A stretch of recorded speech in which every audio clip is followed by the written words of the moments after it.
Hello student, welcome back to my YouTube channel Student Study Point, and I hope that you all are fine. So let's move on to a new topic which is to be just discussed today. So let's start. Hello student, देखिए बात कर रहे थे 10 chapter से वेंटूरीमीटर के बारे में, या इससे पहले जो बात किया वो कही है एप्लीकेशन ऑफ बर्नौली थ्योरम। तो उसी में देखिए ये भी एक उसी का एप्लीकेशन है वेंटूरीमीटर जो है, तो इसको हिंदी में वैसे वेंटूरी मापी बोलते हैं।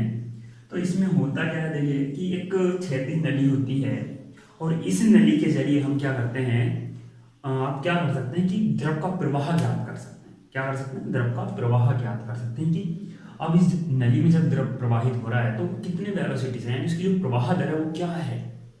अब देखिए है कि क्या उसमें करना क्या है, देखिए मैं आपको कुछ चित्र से ही सारी चीजें क्लियर कर देता हूँ। ये एक पहला सरफेस है जहां से द्रव एंट्री करता है और इसको हमने एरिया को मान लिया A1 या वेलोसिटी मान ली V1।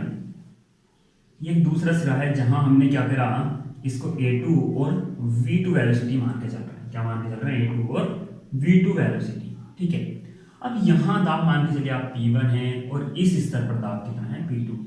तो ये इस तरह से मैं लाइन अगर खींच दूं तो इन दोनों के बीच की डिफरेंट लाइन, यानी इन दोनों में दाब जो P1 और P2 को मैं अगर कहूं कि P1 माइनस P2 अगर मैं निकालना चाहूं तो मैं क्या निकाल सकता हूं, इफ जो डेंसिटी है रो है, ग्रेविटेशनल एक्सेलरेशन आप जानते हैं स्मॉल जी, तो इस P1 माइनस P2 की वैल्यू कौन बता सकता है? सोचिए थोड़ा। देखिए क्योंकि जो दाब हमने बात की थी, द्रव दाब के जो द्रव दाब संबंधी नियम है हमने बात की थी, जो हाइट होती है उस पर डिपेंड करता है।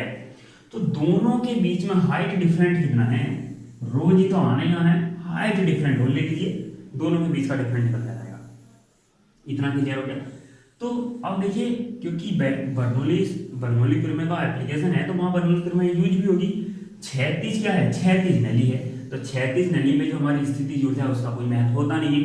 तो बची क्या, P दाब ऊर्जा प्लस 1/2 रो V1 स्क्वायर बराबर P2 प्लस 1/2 रो V2 स्क्वायर। ये दो आपकी जब गतिज ऊर्जाओं से डिपेंड करेगा। ठीक, अब देखिए इसको P1 माइनस P2 में कन्वर्ट कर लीजिए। P1 माइनस P2 इक्वल हो जाएगा 1/2 रो कॉमन निकाल लीजिए, तो V2 स्क्वायर इधर का पॉजिटिव था, ये वाला टर्म जो है माइनस में इधर आएगा तो V1 स्क्वायर। अब इसको क्या कर लीजिए, रो जी एच में कन्वर्ट कर लीजिए, तो 1/2 रो V2 square minus V1 square.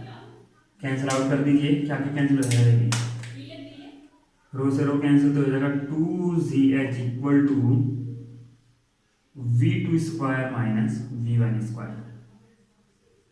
ठीक है, देखिए अब होता क्या है, हम आपको यहाँ से एक चीज और क्लियर करूँ कि आप ये समझ के चलिए कि यहाँ से द्रव की प्रवाह दर ज्ञात करनी है, वेलोसिटी निकाल के चलनी है, वेलोसिटी।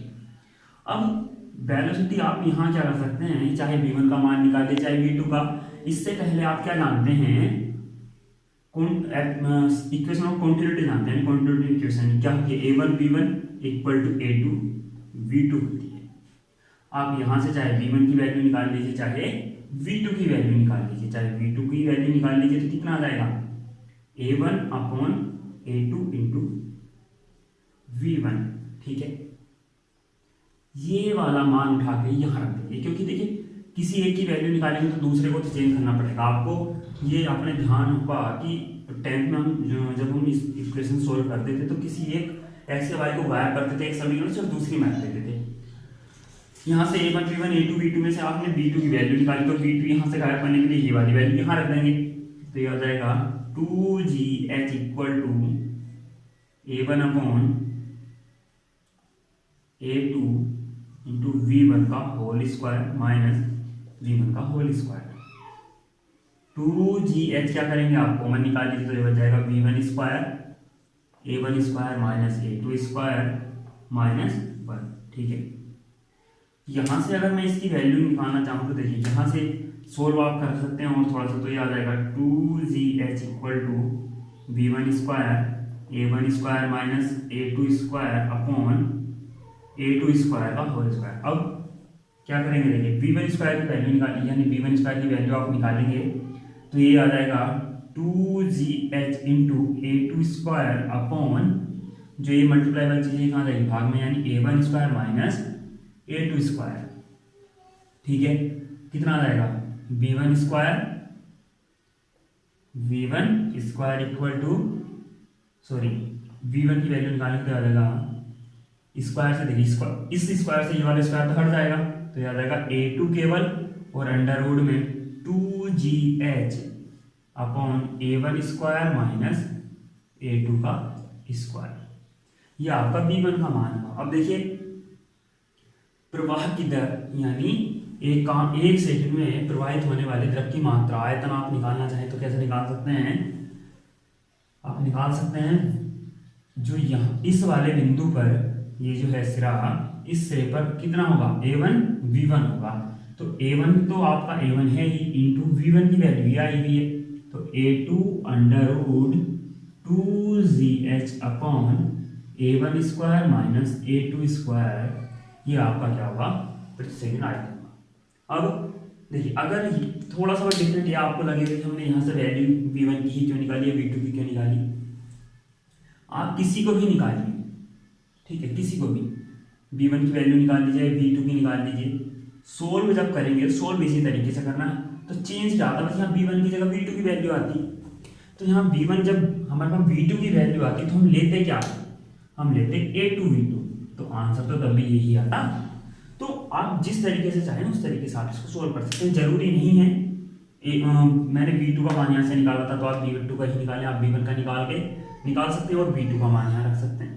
तो ये आपके ऊपर डिपेंड है कि आप कैसे करना चाह रहे हैं। तो ये वेंटूरी मापी है।